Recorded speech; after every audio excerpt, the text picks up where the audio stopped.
Nei giorni scorsi i militari del Comando Provinciale dei Carabinieri di Agrigento hanno condotto diverse attività mirate a tutelare vittime di atti persecutori e maltrattamenti in famiglia che hanno portato all'arresto in flagranza di reato degli autori.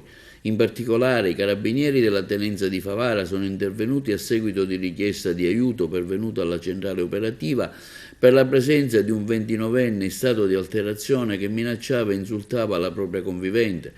I militari immediatamente giunti presso l'abitazione della vittima lo hanno trovato in stato di alterazione e in possesso di un coltello con una lama di lunghe dimensioni.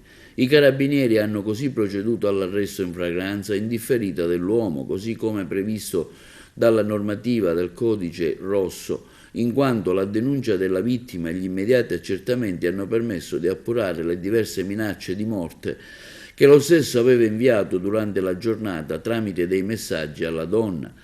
È stato sempre a seguito di richiesta giunta al numero unico di emergenza che i carabinieri della stazione di Porto Empedocle sono intervenuti presso l'abitazione di una trentenne che stava subendo aggressioni fisiche e verbali dal proprio padre convivente, successivamente tratto in arresto.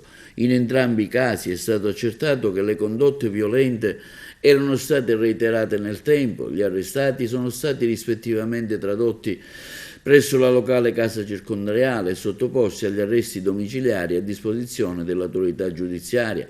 La costante presenza dell'Arma dei Carabinieri a presidio del territorio è volta a dare risposte concrete e rapide a tutela delle persone più fragili.